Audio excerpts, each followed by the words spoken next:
संसदीय कार्य मंत्री किरण रिजिजू ने कहा कि देश चलाने की जिम्मेदारी विपक्ष की भी है। जीतन राम मांझी ने कहा कि कोई भी विभाग छोटा नहीं होता। उनको अपोजिशन का दायित्व निभाना चाहिए। सरकार हो या विपक्ष, सबका जिम्मेदारी है।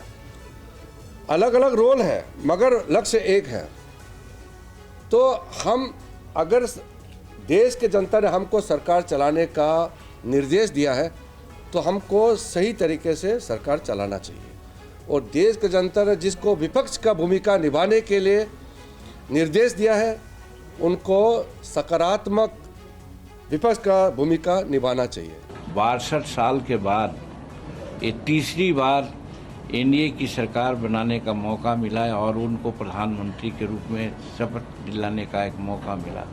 तो इसीलिए मैं समझता हूँ कि जो उनका विज़न है कि गरीब जहाँ रोशनी अभी नहीं गई है या जाना बाकी है या कम गई है, उन जगहों में हम रोशनी पहुँचावें।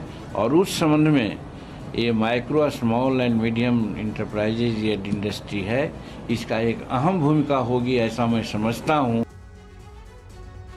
और मोदी मंत्रिमंडल में शामिल जितिन प्रसाद और पेट्रोलियम राज्य मंत्री सुरेश गोपी का आगे के लिए विजन क्या है, सुनिए।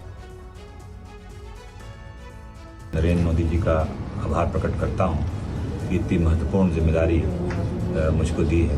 और ये जो विभाग है इलेक्ट्रॉनिक्स और आईटी का, ये हम लोगों के लिए आज के युग के लिए बहुत महत्व रखता है, ख़ास तौर से नौजवान पीढ़ी के लिए।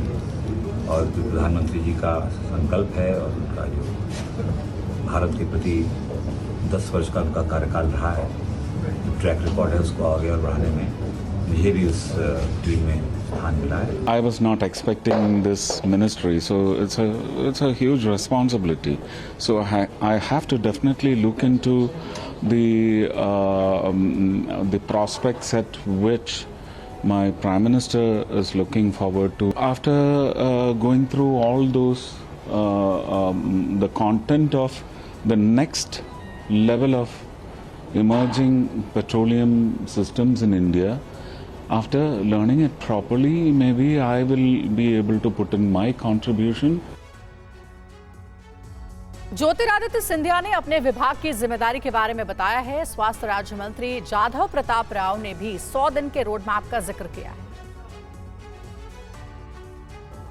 मैं अपना सौभाग्य मानता हूं कि एक मौका मुझे दिया गया है उस क्रांति को आगे ले जाने के लिए। मेरी यही कोशिश रहेगी। हमारा ये विभाग एक सेवा का विभाग है,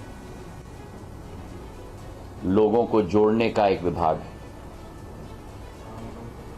और जिस भारतवर्ष की 140 करोड़ जनता है, उनकी सेवा के लिए प्रधानमंत्री जी के नेतृत्व में ये विभाग तत्पर सेवा के पर्व पर सदैव अग्रसर रहने की कोशिश करेगी। जो हमने पिछले 5 सालों में हमने क्या काम किए, कौन से हमने किया और आगे हमको क्या प्लान करना है, तो पूरे 100 दिन का रोड मैप हमारे डिपार्टमेंट की तरफ से भी हो सकता है। हमारे अधिकारी लोगों ने तैयारी करके रखा होगा, वो सब हम तैयार करके कुछ हमें लगता है कि ये भी हम कर सकते हैं, तो उसमें ऐड करके 100 दिन में अच्छे से अच्छा और ज़्यादा से ज़्यादा काम करने की कोशिश करेंगे।